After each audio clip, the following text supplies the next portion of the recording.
మెదక్ సంబంధించి చూసుకున్నట్టయితే కొన్ని రోజులుగా కరువు ఛాయలతో ఆందోళన చెందిన రైతులకు మెదక్ జిల్లాలో వర్షాలు ఊరటనిచ్చాయి. ప్రస్తుతం వర్షపాతం నమోదు ఎలా ఉంది, జలాశయాల్లో నీటి మట్టం ఎంతవరకు చేరింది, రైతాంగం స్పందన ఎలా ఉంది అనే దానిపై పూర్తి సమాచారాన్ని అందించడానికి మా యాదగిరి రిపోర్టర్ లైవ్లో సిద్ధంగా ఉన్నారు. యాదగిరి, చెప్పండి.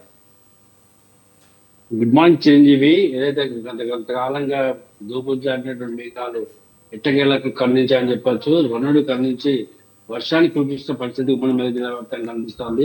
ఉమ్మడి మెదక్ జిల్లా వ్యాప్తంగానే కాదు, రాష్ట్ర వ్యాప్తంగా తెలంగాణ వ్యాప్తంగా కూడా భారీగా విస్తారంగా వర్షాలు కురుస్తున్న పరిస్థితి మనం చూస్తా ఉన్నాం. ప్రధానంగా ఎల్నోవి ప్రభావం వల్ల పంటలకు నష్టపోతామని చెప్పేసి బిక్కుబిక్కుమంటూ కాలం గడిపినట్టు రైతులంతా కూడా కొంత ఆనందం వ్యక్తం చేసిన పరిస్థితి మన జిల్లాలో చూడవచ్చు. రాష్ట్ర వ్యాప్తంగా ఉన్నటువంటి రైతులకు ఈ ఒక వర్షాలని కొంత ఊరడించినారని మనం చెప్పుకోవచ్చు. అయితే మెదక్ జిల్లాలో ఉన్నటువంటి అనేక ప్రాంతాల్లో కూడా సాగు పనులు కొనసాగుతున్నాయి. అయితే ఎల్నిఓ ప్రభావం వల్ల వరి సాగును వేయొద్దని చెప్పి ముందే గవర్నమెంట్ ప్రకటించడం జరిగింది. ఆ నేపథ్యంలో ఏ పంట వేయాలనేటువంటి కొంత ఆందోళన చెందినటువంటి రైతాంగానికి ఇప్పుడు కురిసినటువంటి గత 5 రోజులుగా కురిసినటువంటి వర్షాలు ఒక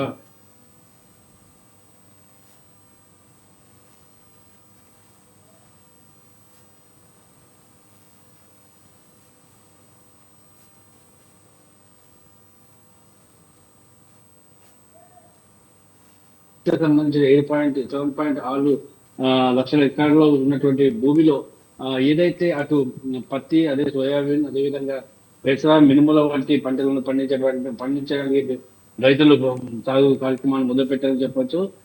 ఈ రకంగా ఏదైతే పూర్తిగా నష్టపోతున్నామని భావించినటువంటి రైతాంగానికి కొంత పంట పండించుకునేటువంటి అవకాశం దక్కింది. ఆ సాగుకు సంబంధించినటువంటి వర్షాభావం కూడా కొంత నమోదవుతున్న పరిస్థితి మన జిల్లాలో కనిపిస్తోంది. అదేవిధంగా ఏదైతే సింగూరు ప్రాజెక్ట్ ఉన్నటువంటి ఏదైతే 29.97 టీఎంసీ ఉన్నటువంటి సింగిల్ ప్రాజెక్ట్ మొన్నటి వరకు కూడా పూర్తి డెడ్ స్టోరేజ్ లో ఉన్నటువంటి పరిస్థితి ఉంది. ఇప్పుడు 4.9 టీఎంసీగా ఇప్పుడు సింగిల్ ప్రాజెక్ట్ వరద వచ్చేస్తా ఉంది. కనుక ఇంకా కొంతకాలం ఇలాగే వర్షాలు కురిస్తే కనుక ఖచ్చితంగా కొంత ఆహ్లాదకరమైన వాతావరణాన్ని మనం చూడవచ్చు. సింగూరు మాటే కాకుండా అటు రంగాయణ సాగర్లో ఉన్నటువంటి 50 టీఎంసీల కెపాసిటీ ఉంటుంది. ఇప్పుడు అక్కడ 19 టీఎంసీ వరకు కూడా నీటి యొక్క సామర్థ్యం వచ్చి చేయింది. అదేవిధంగా కొండపోచమ్మ సాగర్లో కూడా అదేవిధంగా ఈ ఉన్నటువంటి అదే కాకుండా జిల్లాలో ఉన్నటువంటి అనేక చెరువుల్లో కూడా ఒక స్థాయి వరకు కూడా చెరువులు నిండిన పరిస్థితి మనం చూస్తా ఉన్నాం. అది కురుస్తున్న వర్షాలు ఎట్టకేలకు ఒక మంచి వాతావరణం తయారు చేసుకోవడం మనం చెప్పుకోవచ్చు. ఒక పాజిటివ్ థింగ్ గా మనం చూడవచ్చు. ఇంకా కొంతకాలంలో వర్షాలు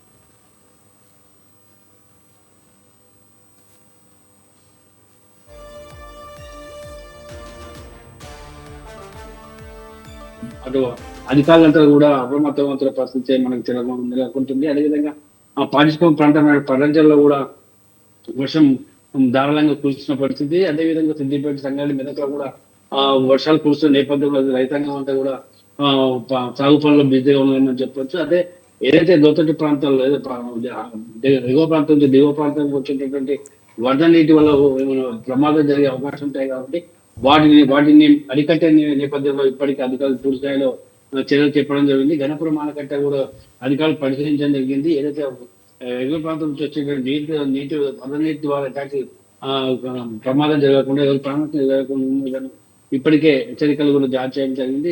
గొర్రెల కాపలు కానీ లేకుంటే పశు సంపదను మేపడానికి తీసుకెళ్ళి అందరూ కూడా ఎటువంటి కూడా ప్రాణాపాయం జరగకుండా ఉన్నది కానీ ఖచ్చితంగా ఆదేశాలను ప్రభుత్వ అధికారులు ఇచ్చారు. అందుకే కింది స్థాయి అధికారులు కూడా అలర్ట్ చేయడం జరిగింది. మొత్తం ఈ నేపథ్యం చూసుకుంటే కొంతకాలం క్రితం వరకు మనము చెప్పుకున్నటువంటి ఏదో కరువు వస్తుందేమో అనేటువంటి భయం వంటి వార్తలు మనం ఇచ్చే నేపథ్యంలో ఇప్పుడు కొంత ఆహ్లాదకర వాతావరణం ఉందని చెప్పి మనం చెప్పొచ్చు. పాజిటివ్ వాతావరణంలో ప్రస్తుతానికి రాష్ట్రం ఉందని చెప్పి దాంతో పాటు ఉమ్మడి మెదక్ జిల్లా రాష్ట్రంలో ఉన్నటువంటి రైతాంగం కూడా కొంత వరి సాగులో అంటే పంటల సాగులో బిజీ గడుపుతుంది. కొంత ఆనంద వ్యక్తి పరిస్థితి మాత్రం మనకు కనిపిస్తూ ఉందని చెప్పచ్చు.